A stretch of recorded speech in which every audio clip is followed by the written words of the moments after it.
Dear students, final year మనకి 4th 6th సెమిస్టర్లో పాలిటిక్స్కి సంబంధించి ఒక పేపర్ ఉంది. అదేంటి అంటే ఆంధ్రప్రదేశ్లో స్థానిక ప్రభుత్వాలు, local self governments in Andhra Pradesh అనేటువంటి పేరుతో మనకి ఒక పేపర్ ఉంది. ఈ పేపర్లో మీరు 5 యూనిట్ల సిలబస్ చదువుకోవాల్సింది. మనకి 5 యూనిట్ల సిలబస్ని ఇచ్చారు. అవి ఏమిటి అనేది మనం చూసినట్లయితే మొట్టమొదట యూనిట్ భారతదేశంలో స్థానిక ప్రభుత్వాల పరిణామం, అంటే ఇండియాలో ఎలాగ స్థానిక ప్రభుత్వాలు ఏర్పడి కాలక్రమంలో అభివృద్ధి చెందుతూ వచ్చాయి అనేటువంటిది ఒక చాప్టర్ ఇచ్చాడు. ఈ చాప్టర్లో మనం తెలిసింది ఏమిటి అంటే స్థానిక ప్రభుత్వాలు అంటే ఏమిటి, దానివల్ల ఎలాంటి ప్రయోజనాలు ఉన్నాయి, అలాగే స్థానిక ప్రభుత్వాలు భారతదేశంలో ఎప్పటి నుంచి ఏర్పడి మనకి కాలక్రమంలో అభివృద్ధి చెందుతూ వచ్చే పరిణామం అనేటువంటి విషయాన్ని మనం చదువుకుంటాము. అలాగే తర్వాత ఏమిటి అంటే ఈ భారతదేశానికి సంబంధించి స్థానిక ప్రభుత్వాల విషయం సంబంధించి ఏమిటి అంటే 2 కమిటీలు నియమించబడ్డాయి కేంద్ర ప్రభుత్వం చేత. ఒకటి ఏమిటి అంటే బల్వంత్ రాయ్ మెహతా కమిటీ, అలాగే రెండోది ఏమిటి అంటే అశోక్ మెహతా కమిటీ అని. ఈ 2 కమిటీలు కూడా భారతదేశంలో స్థానిక ప్రభుత్వాల నిర్మాణము, వాటి అభివృద్ధికి సంబంధించినటువంటి సూచనలు చేయడం కోసం ఏర్పడినటువంటి కమిటీలు. అందుకని ఈ కమిటీలు 2 కూడా కొన్ని సిఫార్సులు చేశాయి. ఆ సిఫార్సులు ఏమిటి అనేది మనం నేర్చుకుంటాము. ఇది మొదటి యూనిట్లో మనకున్నటువంటి సిలబస్. ఇంకా రెండో యూనిట్ తీసుకున్నట్లయితే ఏమిటి అంటే ప్రధానమైనటువంటి రాజ్యాంగ సవరణలు. అంటే ఇది కూడా దేనికి సంబంధించి అంటే భారతదేశానికి సంబంధించి, భారతదేశంలో స్థానిక ప్రభుత్వాలకు సంబంధించి రాజ్యాంగ సవరణలు అనేవి జరిగాయి. 2 ప్రధానమైనటువంటి రాజ్యాంగ సవరణలు మనకి దీనికి సంబంధించి ఉన్నాయి. అంటే మనం రాజ్యాంగం రాసిన సమయానికి స్థానిక ప్రభుత్వాలకు సంబంధించినటువంటి విషయాలు రాజ్యాంగంలో చెప్పడం అనేది జరగలేదు. ఆ తర్వాత వాటిలోనూ ఏర్పడినటువంటి ఇబ్బందులు దృష్టిలో పెట్టుకుని రాజ్యాంగ సవరణ చేసి 2 రాజ్యాంగ సవరణలు రాజ్యాంగంలో చేశారు. ఆ 2 రాజ్యాంగ సవరణలు ఒకటి ఏమిటి అంటే 73వ రాజ్యాంగ సవరణ, 74వ రాజ్యాంగ సవరణ. ఈ 2 రాజ్యాంగ సవరణలు కూడా మనం ఈ చాప్టర్లో మనం నేర్చుకుంటాం. అంటే 73వ రాజ్యాంగ సవరణ ఎప్పుడు చేశారు, ఎందుకు చేయవలసి వచ్చింది, అందులో ప్రధానమైనటువంటి అంశాలు ఏమిటి అనేటువంటి విషయం ఒక చాప్టర్. తర్వాత రెండో లెసన్ ఏమిటి అంటే 74వ రాజ్యాంగ సవరణ. అంటే 73వ రాజ్యాంగ సవరణ ఏమిటి అంటే పంచాయతీరాజ్ సంస్థలకు సంబంధించి చేయబడినటువంటి సవరణ. 74వ రాజ్యాంగ సవరణ దేనికి సంబంధించి అంటే పట్టణ పాలనా సంస్థలకు సంబంధించి చేయబడినటువంటి సవరణ. అందుకని 74వ రాజ్యాంగ సవరణ ప్రధాన అంశాలు, అందులో ఉన్నటువంటి ముఖ్య విషయాలు అనేవి మనం తెలుసుకుంటాం. ఈ 2 కూడా రెండో యూనిట్లో వచ్చేటువంటి పాఠాలు. తర్వాత మూడోది ఏమిటి అంటే ఆంధ్రప్రదేశ్లో పంచాయతీరాజ్ సంస్థల యొక్క నిర్మాణము, వాటి విధులు. అంటే మనకి స్థానిక ప్రభుత్వాన్ని 2 రకాలుగా చెప్తాము. ఒకటి ఏమిటి అంటే గ్రామ స్థాయిలో ఏర్పడినటువంటి స్థానిక ప్రభుత్వ వ్యవస్థ, రెండోది పట్టణ స్థాయిలో ఏర్పడినటువంటి స్థానిక ప్రభుత్వ వ్యవస్థ. అందుకని ఇక్కడ ఏమిటి అంటే ఆంధ్రప్రదేశ్లో పంచాయతీరాజ్ సంస్థలు అంటే గ్రామ స్థాయిలో ఏర్పడినటువంటి ఆ సంస్థలు ఏమిటి, వాటి ఎలా ఏర్పడ్డాయి అంటే నిర్మాణము, వాటి యొక్క విధులు అంటే వాటి బాధ్యతలు ఏంటి, అవి ఏమేమి పనులు చేస్తాయి అనేటువంటి సందర్భంగా మనకి ఈ చాప్టర్ అనేది ఉంది. అంటే ఈ చాప్టర్లో మనం 3 ముఖ్యమైన పాఠాలు నేర్చుకుంటాం. ఒకటి ఏమిటి అంటే గ్రామ స్థాయిలో ఏర్పడినటువంటి గ్రామ పంచాయతీ, దాని నిర్మాణము, వాటి విధులు. అలాగే ఉద్యమిస్తున్న సవాళ్ళు అనే చాప్టర్లో స్థానిక ప్రభుత్వాలు నాయకత్వానికి ప్రాముఖ్యత ఏర్పడడం 73, 74 రాజ్యాంగ సవరణ చేసిన తర్వాత జరిగింది. అంటే దాని గురించి మనం నేర్చుకోవడము. అలాగే రెండోది ఏమిటి అంటే ఈ స్థానిక ప్రభుత్వాలు 2 రకాల సమస్యలు ఎదుర్కొంటున్నాయి. అంటే ఆర్థికపరమైనటువంటి సమస్యలు, అలాగే తర్వాత రెండోది ఏమిటి అంటే పాలనాపరమైనటువంటి సమస్యలు. ఈ ఆర్థిక సమస్యలు, పాలనాపరమైనటువంటి సమస్యల్ని కూడా ఈ చాప్టర్లో మనం నేర్చుకుంటాం. ఇలాగా మనకి 5 యూనిట్లు ఈ 6th సెమిస్టర్లో ఆంధ్రప్రదేశ్లో స్థానిక ప్రభుత్వాలు అనేటువంటి పేపర్లో మనం నేర్చుకోవాల్సి ఉంటుంది.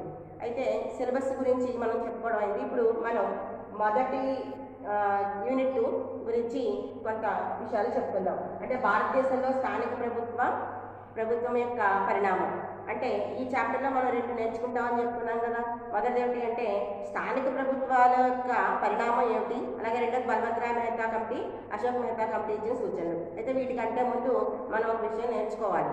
అదేమిటి అంటే అసలు స్థానిక ప్రభుత్వాలు అంటే ఏమిటి, దాని వల్ల ప్రయోజనం ఏమిటి, అవి ఎందుకు ఏర్పాటు చేసుకోవాల్సి ఉంది అనేటువంటి విషయాలు మనకి అవగాహన ఉండాలి. అయితే స్థానిక ప్రభుత్వాలు అని మనం తీసుకున్నప్పుడు ఈ స్థానిక ప్రభుత్వాన్ని 2 స్థాయిలో మనకి విభజన చేసి చెప్తున్నారు. ఆ రెండు స్థాయిలు ఏమిటి అంటే, ఒకటి గ్రామ స్థాయి, రెండోది పట్టణ స్థాయి అని మనం చెప్తాం. ఈ గ్రామ స్థాయిని తీసుకున్నప్పుడు ఇందులో మనకి 3 అంచెలు కలిగిన వ్యవస్థ ఉంది. గ్రామ స్థాయిలో గ్రామ పంచాయతీ, అలాగే మండల స్థాయిలో మండల పరిషత్తు, అలాగే జిల్లా స్థాయిలో జిల్లా పరిషత్తు అని 3 అంచెలు కలిగినటువంటి వ్యవస్థ మనకి ఉంటుంది. అలాగే పట్టణ స్థాయిలో తీసుకున్నప్పుడు మనకి ఇందాక చెప్తున్నాం కదా, నగర పంచాయతీలు, తర్వాత మున్సిపాలిటీలు, తర్వాత కార్పొరేషన్స్, ఇలాగా పట్టణ స్థాయిలో ఏర్పడ్డాయి. ఈ 2 స్థాయిలో ఏర్పడినటువంటి వ్యవస్థలనే మనకి స్థానిక ప్రభుత్వాలు అని మనకి చెప్తారు. ఈ 2 స్థాయిలో ఏర్పడిన వ్యవస్థల్ని స్థానిక ప్రభుత్వాలుగా చెప్తారు. అయితే స్థానిక ప్రభుత్వాలు అంటే ఏమిటి అనేటువంటి విషయం ఇంకా మనం బాగా తెలుసుకోవాలి. ఇప్పుడు ప్రజలకి ప్రతిరోజు నిత్యం అనేక అవసరాలు ఉంటాయి.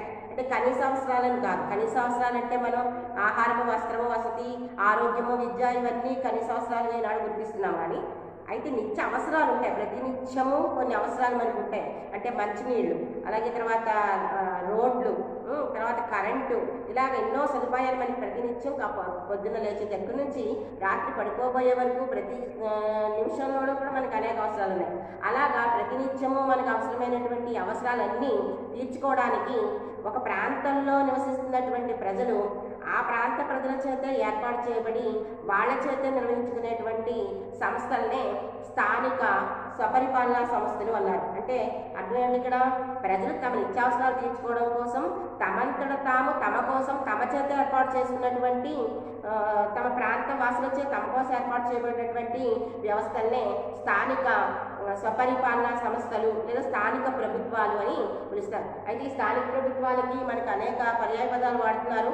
స్థానిక సంస్థలని, స్థానిక ప్రభుత్వాలని, స్థానిక స్వపరిపాలనా సంస్థలని అనేక పర్యాయ పదాలు వాడుతున్నారు. ఏదైనా కూడా స్థానిక ప్రభుత్వాలని మనం చెప్పుకోవాల్సి ఉంటుంది.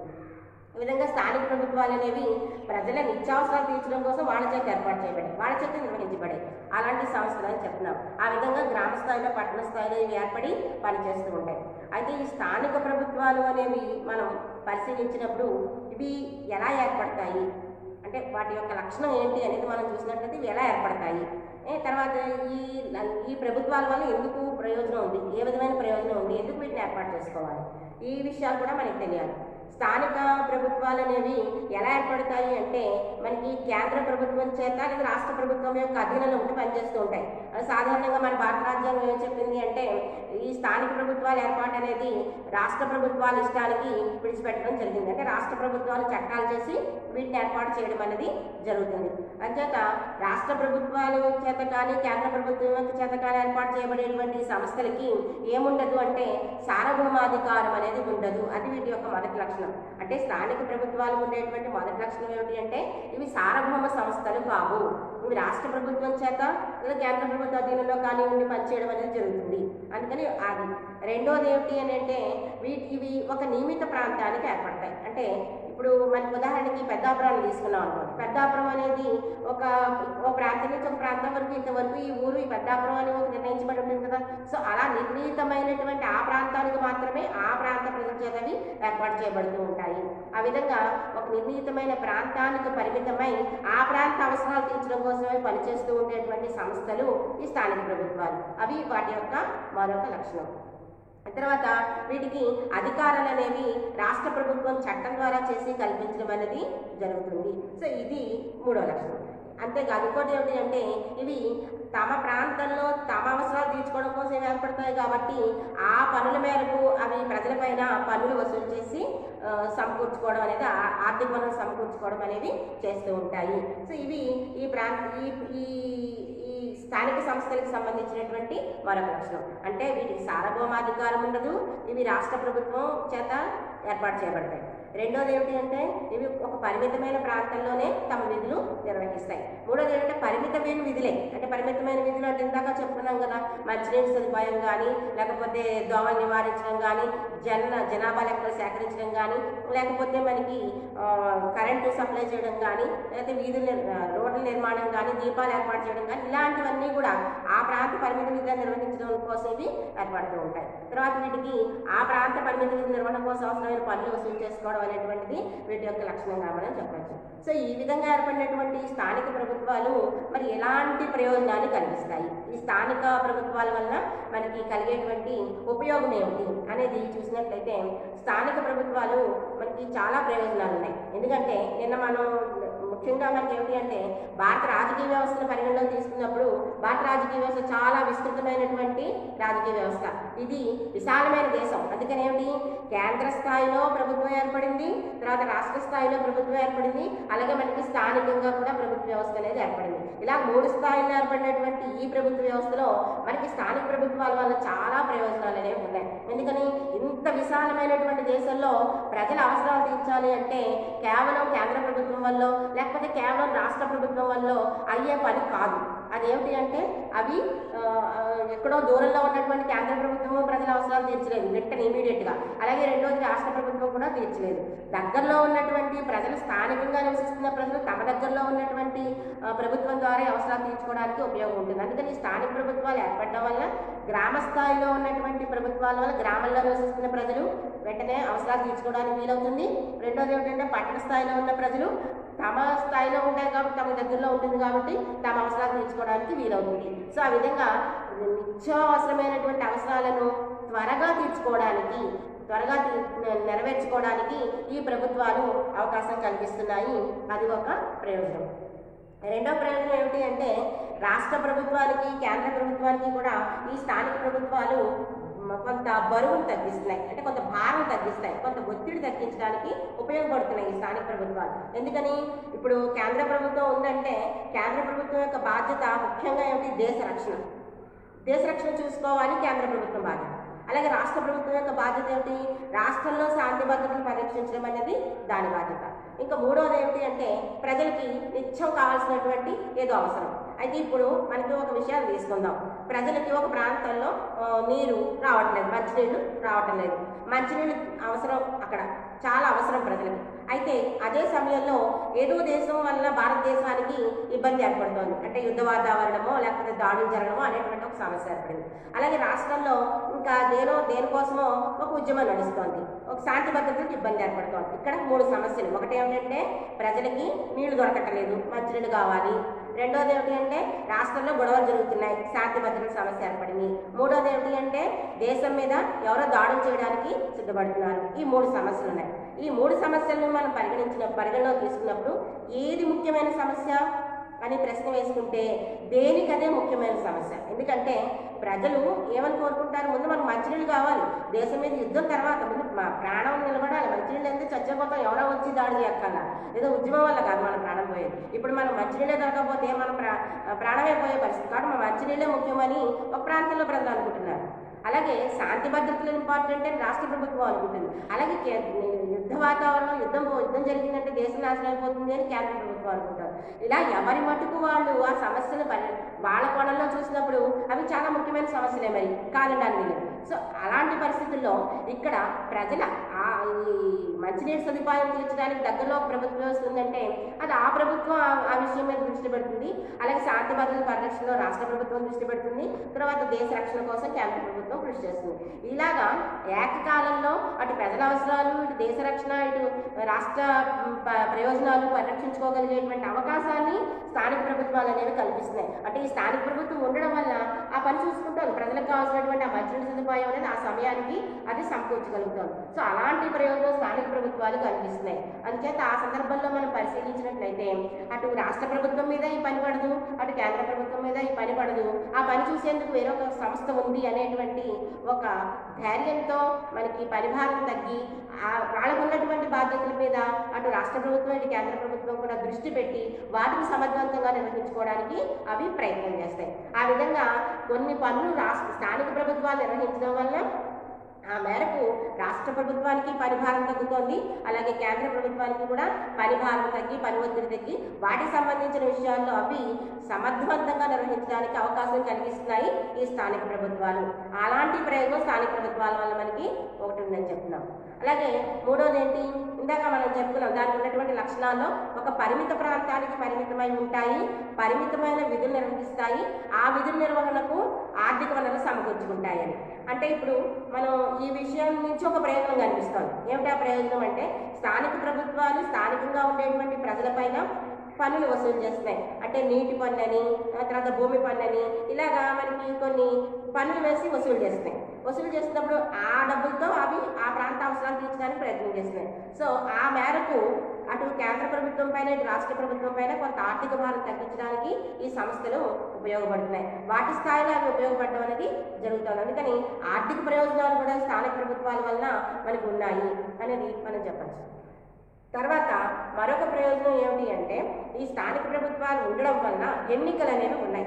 ఎన్నికలు జరుగుతాయి. స్థానిక ప్రభుత్వాలు గ్రామ స్థాయిలో జరుగుతాయి, మండల స్థాయిలో జరుగుతాయి, వాటి తర్వాత జిల్లా స్థాయిలో జరుగుతాయి, అలాగే మున్సిపాలిటీకి, కార్పొరేషన్కి ఇలాగ మనకి ఎన్నికలు అనేవి ఉంటాయి. ఈ ఎన్నికలు అనేవి ఉండడం వల్ల ఏమవుతుంది అంటే, ప్రజలు ఎన్నికల్లో పాల్గొనడం, తర్వాత ఎవరికి ఓటు వేయాలి అనేటువంటి విషయాన్ని ఆలోచించుకోవడము చేస్తారు. దానివల్ల ఏమిటి అంటే, వాళ్ళలో ఒక రకమైనటువంటి రాజకీయ చైతన్యం ఏర్పడుతుంది. ఈ సంస్థలో లేకపోతే ప్రజలు ఎన్నికల్లో పాల్గొనరు, గ్రామ స్థాయిలో కానీ పట్టణ స్థాయిలో కానీ ఎన్నికల్లో పాల్గొన్నప్పుడు వాళ్ళకేమంత ఆసక్తి ఉండదు. రెండోది, వాళ్ళు పాల్గొకపోయినా ఓటు వేయడానికి సిద్ధపడుతున్నప్పుడు ఎవరికి ఓటు వేయాలి, ఎందుకు వేయాలి, వీళ్ళు ఇంతకు ముందు మనకి ఏం చేశారు, ఏం చేయలేదు, వీళ్ళకే వేయాలా వాళ్ళకే వేయాలా, ఇలాంటి ఆలోచన చేసి ఓటు వేయడానికి అవకాశం కనిపిస్తోంది ఎన్నికలు అనేవి ఉండడం వల్ల. అందుకని ఏమిటి అంటే, ఈ గ్రామ స్థాయి, పట్టణ స్థాయి, స్థానిక ప్రభుత్వాలు ఉండడం వల్ల ఎన్నికలు జరుగుతూ ఉంటాయి. కాబట్టి ఎన్నికల ప్రక్రియ అనేది పౌరుల్లో రాజకీయ చైతన్యాన్ని కల్పిస్తోంది. అంటే గ్రామ స్థాయిలో ప్రజలు కూడా రాజకీయాల్లో పాల్గొనేటువంటి అవకాశాన్ని ఈ స్థానిక ప్రభుత్వాలు కల్పిస్తున్నాయి. అలా గ్రామ స్థాయిలో ప్రజలు కూడా మన రాజకీయాల్లో పాల్గొనడం అనేది చాలా ప్రయోజనకరమైన విషయం. ఎందుకంటే ప్రజాస్వామ్యము అనే భావన పరిగణలో తీసుకున్నప్పుడు దానికి అర్థం చెప్తారు. ఏమని చెప్తున్నారు? ప్రజల చేత ప్రజల కోసం ఏర్పడే ప్రభుత్వ వ్యవస్థ అన్నారు, ప్రజల చేత నడపబడే ప్రభుత్వ వ్యవస్థ అన్నారు. అది ప్రజాస్వామ్యం. అంటే ఒక దేశంలో ప్రజలు ఎక్కడైతే ఉంటున్నారో అక్కడ కూడా వాళ్ళ చేత ప్రభుత్వం ఏర్పడి వాళ్ళ చేత నడపబడే అవకాశం ఉంటేనే అది సంపూర్ణమైన ప్రజాస్వామ్యం అవుతుంది. అంటే 100కి 100 ప్రజాస్వామ్యం, 100% ప్రజాస్వామ్యం అనాలి అంటే ఎక్కడ ప్రజలు ఉంటున్నారో అక్కడ. అంటే ఇప్పుడు గ్రామ స్థాయిలో, కింది స్థాయిలో కూడా మనకి ప్రభుత్వం ఏర్పడడానికి అవకాశం ఉంది కదా. ఈ స్థానిక ప్రభుత్వాలు అనేవి ఉండడం వల్ల గ్రామ స్థాయిలో ప్రభుత్వం ఏర్పడుతుంది. గ్రామంలో ఉండేటువంటి ప్రజలు కూడా ఆ ప్రభుత్వంలో పాల్గొగలుగుతారు. అంటే మనకి దేశ స్థాయి నుంచి గ్రామ స్థాయి వరకు ప్రజలందరూ కూడా ప్రభుత్వంలో పాల్గొగలిగే అవకాశాన్ని ఇస్తున్నాయి స్థానిక ప్రభుత్వాలు. అంటే ఒక సంపూర్ణమైనటువంటి ప్రజాస్వామిక వ్యవస్థ కావడానికి, ప్రజాస్వామ్యం 100కి 100 ప్రజాస్వామికంగా విజయవంతం కావడానికి కూడా స్థానిక ప్రభుత్వాలు సహాయపడుతున్నాయి అని మనం చెప్పచ్చు. అంటే ఒకవైపున రాజకీయ చైతన్యం కల్పిస్తున్నాయి, మరోవైపున ఏమిటి అంటే ప్రజాస్వామ్యాన్ని విజయవంతం చేయడానికి కూడా ఈ స్థానిక ప్రభుత్వాలు అనేవి ఉపయోగపడుతున్నాయి. అది మనకి స్థానిక ప్రభుత్వాల వల్ల కలిగేటువంటి ప్రయోజనం. సో ఇలాంటి ప్రయోజనాలన్నీ ఉన్నాయి కాబట్టి ప్రపంచవ్యాప్తంగా అన్ని దేశాల్లోనూ కూడా మనకి స్థానిక ప్రభుత్వ వ్యవస్థ నిర్మాణం అనేది ఏర్పడడం అనేది కనిపిస్తోంది. అలాగే భారతదేశంలో కూడా ఇటువంటి స్థానిక ప్రభుత్వాలు అనేవి ఏర్పడ్డాయి. అయితే ఇందులో మనకి పరిణామం అనే మాట చెప్పుకున్నాం కదా. దీనికి ఈ పరిణామాలు చెప్పుకోవడం అంటే కాలక్రమంలో జరిగినటువంటి మార్పులు అని అర్థం. ఇది చెప్పుకోవాలి అంటే మన భారతదేశంలో ఈ స్థానిక ప్రభుత్వాల యొక్క చరిత్ర ఏమిటి అనేది మనం తెలుసుకోవాలి. అయితే స్థానిక ప్రభుత్వాల చరిత్రను మనం పరిశీలిస్తే చాలా చరిత్ర ఉంది. ఎంత చరిత్ర ఉంది అంటే క్రీస్తుకు పూర్వం నుంచి భారతదేశంలో స్థానిక ప్రభుత్వాలు ఉన్నాయి అనేది మనం చెప్పుకోవచ్చు. మన చరిత్రకారులు రాసినటువంటి గ్రంథాలు పరిశీలించినట్లయితే భారతదేశంలో స్థానిక ప్రభుత్వాలకి విశేషమైనటువంటి చరిత్ర ఉంది, అపూర్వమైనటువంటి చరిత్ర ఉంది అని మనం ఖచ్చితంగా చెప్పుకోవచ్చు. ఇందులో ఏమాత్రం సందేహం లేదు. ఎందుకంటే స్థానిక ప్రభుత్వాల గురించి మనకి మెగస్తనీస్ రాసినటువంటి గ్రంథాన్ని పరిశీలించిన, అలాగే కౌటిల్యుడు రాసినటువంటి గ్రంథాన్ని పరిశీలించిన, అలాగే రోమిల్లా థాపర్ అనే హిస్టోరియన్ ఉంది, అంటే చరిత్రకారిణి, ఆవిడ రాసిన గ్రంథాన్ని పరిశీలించినా కూడా మనకి ఈ స్థానిక ప్రభుత్వాలు ఎప్పుడు ఏర్పడి ఉన్నాయి అనేది చరిత్ర తెలుస్తుంది. ఇప్పుడు మనకి ఉదాహరణకి మెగస్తనీస్ ఇండికా అనే గ్రంథాన్ని రాశారు. ఆయన రాసినటువంటి ఇండికా గ్రంథంలో క్రీస్తుకు పూర్వం 3వ శతాబ్దం నాటికే భారతదేశంలో స్థానిక ప్రభుత్వాలు పటిష్టమైన స్థాయిలో ఉన్నాయి. అరాకొరగా కాకుండా, ఏదో అల్లాటప్పగా కాకుండా ఒక విశిష్ట స్థానాన్ని పొందగలిగేటువంటి స్థితిలో ఉన్నాయి అని ఆయన ఇండికా గ్రంథంలో రాశారు. దాన్ని బట్టి చూస్తే మనకి ఏమవుతుంది, భారతదేశంలో ఎప్పటి నుంచో మనకి పటిష్టమైన స్థాయిలో ఉన్నాయని తెలుస్తుంది. అలాగే కౌటిల్యుడు రాసినటువంటి అర్థశాస్త్రాన్ని పరిశీలించినా కూడా ఈ గ్రామ స్థాయి వ్యవస్థలు ఎంతో పటిష్టమైన స్థాయిలో ఉన్నాయి అనేటువంటి విషయం కూడా తెలుస్తుంది. అలాగే రోమిల్లా థాపర్ అనేటువంటి చరిత్రకారిణి ఆవిడ ఇండియన్ హిస్టరీ అనేటువంటి ఒక బుక్ రాసినప్పుడు అందులో ఈ గ్రామ స్థాయి పాలన స్థానిక ప్రభుత్వాలు అనేవి అద్భుతమైనటువంటి రీతిలో పనిచేశాయి అనేటువంటి విషయాన్ని చెప్పడం జరిగింది. వీటన్నిటిని బట్టి గమనిస్తే భారతదేశంలో స్థానిక ప్రభుత్వాలకి ఎంతో ఘనమైన చరిత్ర ఉంది అనేటువంటి విషయం మనం అవి బలంగా ఏర్పడ్డాయి, పటిష్టంగా పనిచేశాయి, ఒక విశిష్ట స్థానాన్ని కలిగి ఉన్నాయి అనేటువంటి విషయాన్ని మనం చెప్పుకోవచ్చు. అయితే ఈ చరిత్ర మనకి ఏ విధంగా ఉంది అనేది మనం చూసినట్లయితే ఇది 2 రకాలుగా మనం చెప్పుకోవాలి. ఈ పరిణామం ఎలా జరిగింది అనేటువంటి విషయాన్ని చూస్తే మనం 2 రకాలుగా జరిగిందని చెప్పచ్చు. మొదటి ఏంటి అంటే భారతదేశంలో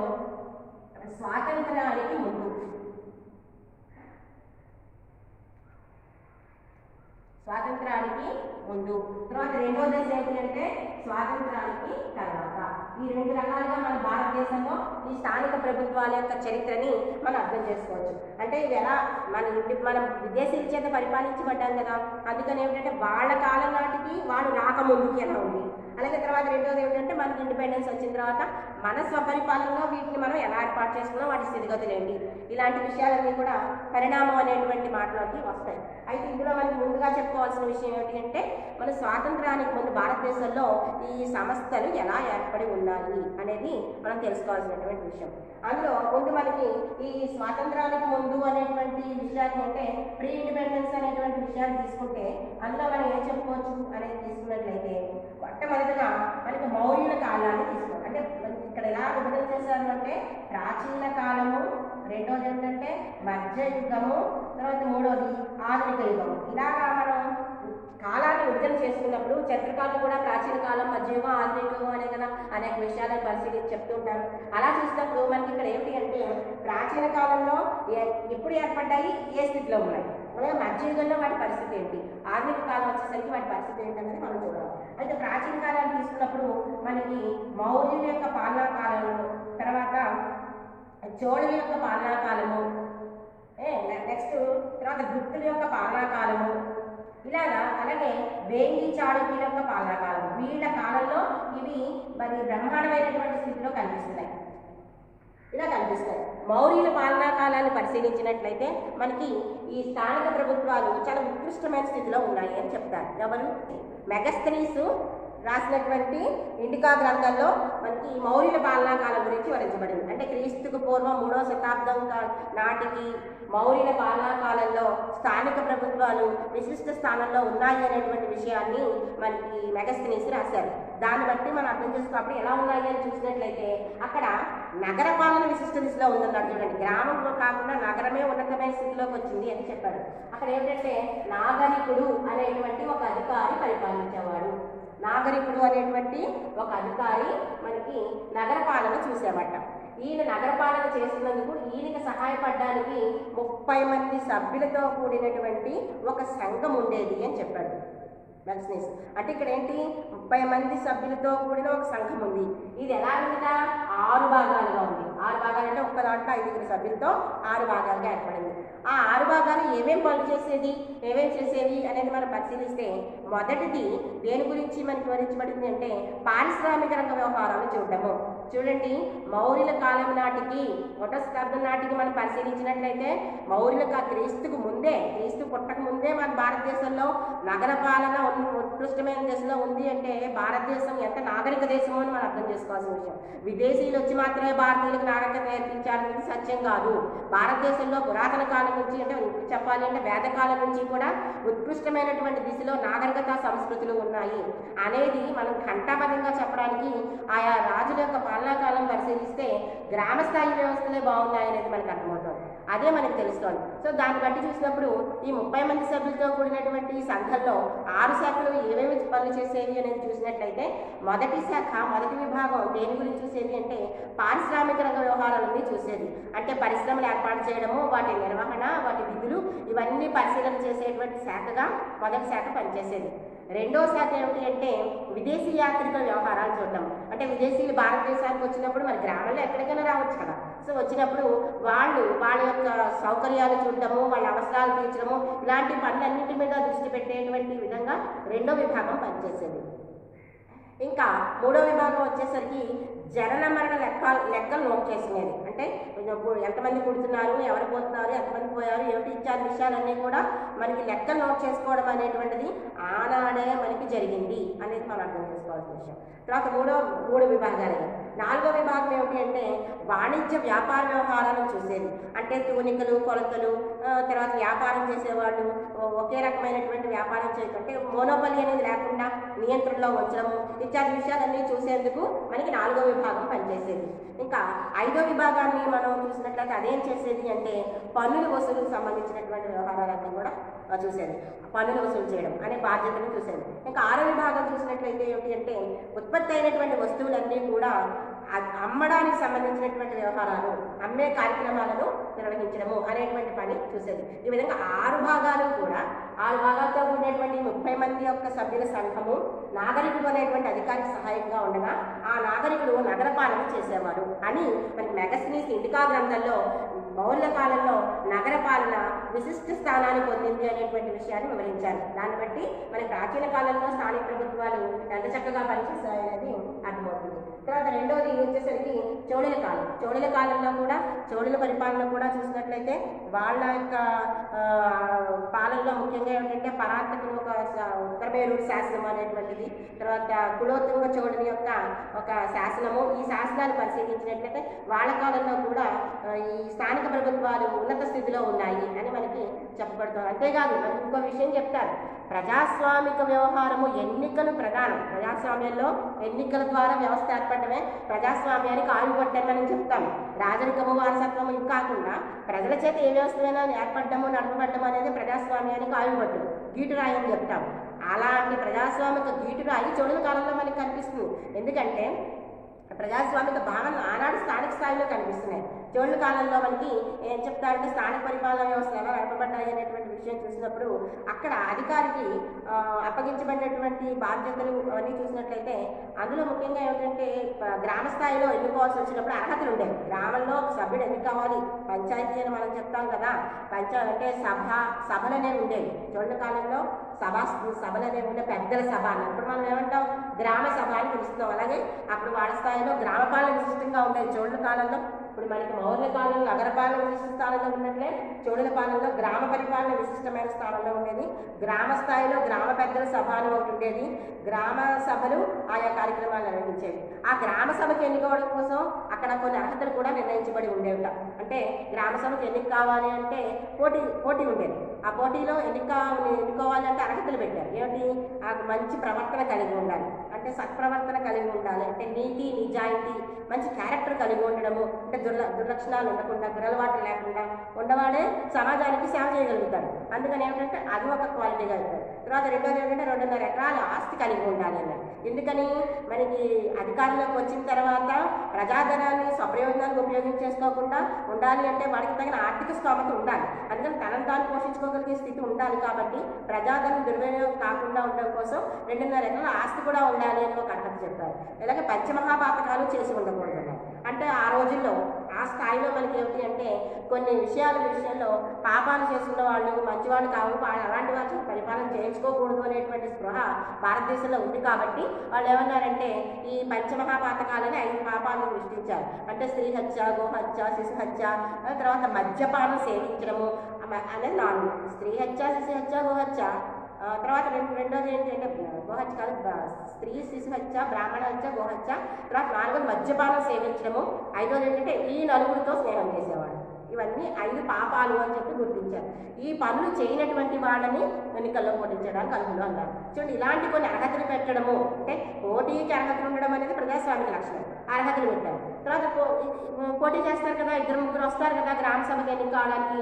అలా వచ్చినప్పుడు అప్పుడు ఏం చేసేవారు అంటే వాళ్ళ పేర్లు రాసి చీటీలు చేసి కుండల్లో వేసేవారు. కుండలో వేసి ఒక 10 ఏళ్ళ పిల్లవాడిని పిలిచి ఒక చీటీ తీయించేవారు. అంటే అప్పుడు లాటరీ పద్ధతి ఉందా, కొంతవరకు ఎన్నిక ప్రక్రియ అనేది కొనసాగింది. కాబట్టి ప్రజాస్వామికమైనటువంటి భావాలు ఆనాడే ఉన్నాయి అనేది మనం చోళుల పరిపాలనలో చెప్పుకోవచ్చు. ఏమైనప్పటికీ గ్రామ స్థాయిలో ఒక ఉత్కృష్టమైనటువంటి వ్యవస్థ పెద్దల సభ అనేది ఆనాడు మనకు కనిపిస్తుంది. ఇంకా గుప్తుల కాలానికి తీసుకున్నట్లయితే గుప్తుల కాలంలో కూడా పరిపాలనా వ్యవస్థ ఉత్కృష్టమైన స్థాయిలోనే నడిచింది అని చరిత్రకారులు మనకి చెప్తున్నారు. అయితే ముఖ్యంగా ఏమిటి అంటే ఆనాడు అధికారులకి పరిపాలన చేయడానికి ఏ బాధ్యతలు, పోలీసు సంబంధమైనవి, విత్త వ్యవహారాలకు సంబంధమైనటువంటి బాధ్యతలు, న్యాయపరమైనటువంటి బాధ్యతలు గ్రామ స్థాయి అధికారులకు అప్పగించేవారు. ఆ విధంగా గుప్తుల కాలంలో కూడా స్థానిక పరిపాలన ఉన్నత దశలో నడిచింది అని మనకి చెప్పబడుతుంది. ఇంకా తర్వాత వేంగి చాళుక్యులకు వచ్చేసరికి వాళ్ళు ఏం చేశారు అంటే మనకి భుక్తులుగా విభజన చేసుకున్నారు. గ్రామ వ్యవస్థని, జిల్లా వ్యవస్థని తీసుకున్నట్లయితే భుక్తుల విషయాలుగాను ఇలాగా మనకి విభజన చేసుకుని వాటిని విషయానికి ఒక అధికారిని పెడితే విషయపతి, అలాగా భుక్తులు విషయాలుగా మనకి విభజన చేసుకుని వాటి ద్వారా స్థానిక ప్రజల అవసరాలు తీర్చడానికి వేంగి చాళుక్యుల కాలంలో కూడా మనకి పరిపాలన నడిచినట్టు చెప్పబడుతుంది. ఈ విధంగా ప్రాచీన కాలంలోనే మనకి స్థానిక ప్రభుత్వ వ్యవస్థ నిర్మాణం అనేది విశిష్టంగా పనిచేసింది అని చెప్పడానికి ఈ అంశాలు మనకి సహాయపడుతూ ఉంటాయి. అలాగే తర్వాత మొఘలుల కాలంలో కూడా, ప్రాచీన కాలం వచ్చేసరికి వీళ్ళే కాదు, మనకి మొఘలుల యొక్క పరిపాలనా కాలం తీసుకున్నా కూడా ఐనీ అక్బరి అనేటువంటి ఒక గ్రంథంలో అబుల్ ఫజల్ రాసినటువంటి ఐనీ అక్బరి అనేటువంటి గ్రంథం ఉంది. అందులో చూసినట్లయితే వాళ్ళ కాలంలో కూడా మనకి మొఘల్ పరిపాలన కూడా స్థానిక ప్రభుత్వాలను పటిష్టంగా నడిపించినట్లు మనకి చెప్తున్నారు. అంచేత ఏంటి అంటే ప్రాచీన కాలంలో మనకి స్థానిక ప్రభుత్వాలు ఉన్నత స్థాయిలో ఉన్నాయి అనేది చెప్పుకోవచ్చు. ఇంకా నెక్స్ట్ మనం చెప్పుకోవాల్సింది మధ్యయుగానికి వచ్చేసరికి అంటే మనకి మొఘల్ పరిపాలన వచ్చేసింది. నెక్స్ట్ ఆధునిక యుగం వచ్చేసరికి ఏంటంటే బ్రిటిష్ వారి పాలన కాలం వస్తుంది. అంటే ఇప్పుడు స్వతంత్రానికి ముందు మనం అయిపోయింది. నెక్స్ట్ మనం చెప్పుకోవాల్సింది స్వతంత్రానికి తర్వాత మన భారతదేశంలో స్థానిక ప్రభుత్వ వ్యవస్థలో జరిగినటువంటి మార్పులు ఏమిటి అనేది మనం తెలుసుకోవాలి. ఇందులో స్థానిక ప్రభుత్వ వ్యవస్థ నిర్మాణంలో ముఖ్యంగా మనకి ఏమిటి అంటే రిప్పన్ కొన్ని తీర్మానాలు చేశారు. అంచేత లార్డ్ రిప్పన్ చేసినటువంటి తీర్మానంలో ముఖ్యాంశాలు అనేవి మనకి ఇంపార్టెంట్. ఇవి మనం నెక్స్ట్ చెప్పుకుందాం.